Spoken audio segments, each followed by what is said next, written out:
All right, today we are jumping headfirst into something that is absolutely fundamental to how our financial world works: audit risk. We're going to pull back the curtain and see how auditors use it as a strategic map to navigate these giant, complex companies. But first, let's start with a question that really gets to the heart of it all. I mean, think about it.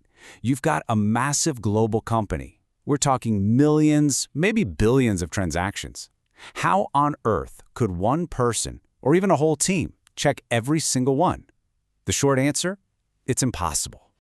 And yeah, the answer is they can't. And they don't even try. Instead, a modern auditor thinks like a detective. It's not about searching the whole city, it's about following the clues, identifying the hot spots, and focusing all your energy where you think the action is. So here's how we're going to break it down today. First, we'll look at the auditor's core challenge. Then we'll deconstruct what audit risk is really made of. We'll walk through the actual risk assessment process, touch on the big influencers like controls and fraud, and then, finally, we'll put it all together.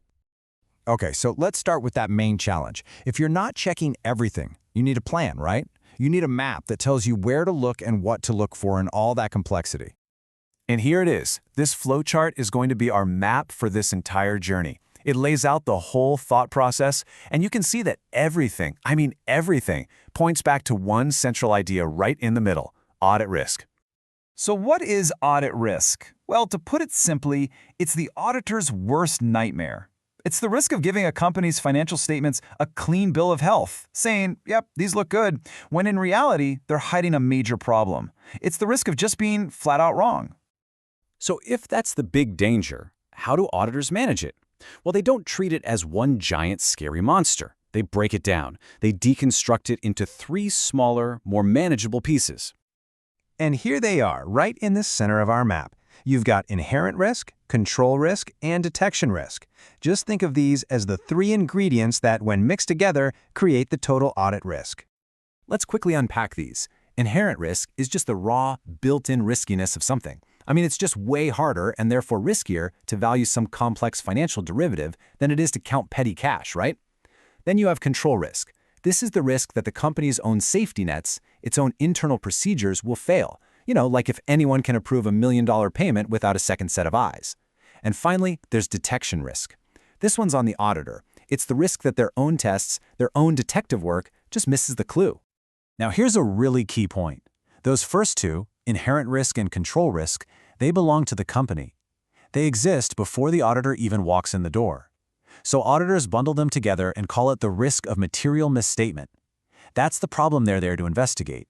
So, we know what the different types of risks are, but how do auditors actually sniff them out? Well, that brings us to the actual risk assessment process. This is the shoe leather part of the detective work. And if we look back at our map, you'll see it all kicks off right at the top with identifying and assessing risk. This is ground zero. This is where the whole strategy for the audit is born. And this isn't just about having a hunch, it's a formal process.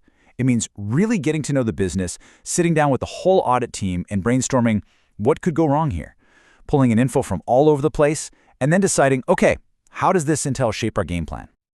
Of course, an auditor isn't doing this in a bubble. Their judgment, their whole assessment of the risk, is constantly being shaped by a few massive, overarching factors. And you can see them right there on our map. These 3 big streams flowing right into the center of the process: internal control, fraud and error, and audit materiality. Let's take a quick look at each one. Okay, internal control. Think of these as the company's own defense system. It's all the rules and procedures they have in place to prevent things from going wrong. Passwords, approvals, reconciliations, you name it. For an auditor, the equation is dead simple. If the company's defenses are weak, the risk is way higher. Next up, the difference between fraud and error. This is a huge one. An error, well, an error is just an honest mistake, a typo, an accident. But fraud? Fraud is intentional. It's a deliberate act to deceive someone. And while auditors look for both, the possibility of fraud just cranks the risk dial way, way up. And finally, materiality. This might be one of the most important concepts of all. It's basically a threshold for what matters. An auditor isn't looking for a missing $10 in a multi-billion-dollar company. They're looking for mistakes that are big enough to actually change the mind of an investor. It's what allows them to sweat the big stuff and not the small stuff. All right, so we've identified the risks, we've considered all these big influencing factors. So what? What's the point? Well, now we get to the payoff. Let's connect all these dots and see how this deep analysis drives what the auditor actually does. Take one last look at our map. See how all of that thinking, all that analysis, funnels down into the boxes at the bottom? The actual work, like analytical procedures. This whole assessment isn't just a thought experiment. It literally dictates the auditor's plan of attack. And the underlying principle is just pure, simple logic. If the auditor thinks an area is high risk, they're going to hit it hard. More testing, deeper dives.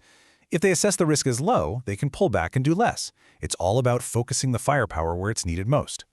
So, if there's one thing you walk away with today, let it be this. Modern auditing is not some boring, mindless, box-ticking exercise.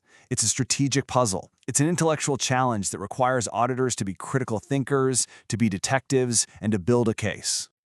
And that leaves us with one final big question to chew on. If that clean audit opinion you see in a company's annual report is based on this risk-based approach and not on checking every single thing, what is it truly guaranteeing? That's a question that gets right to the heart of what trust and assurance really mean in our financial system.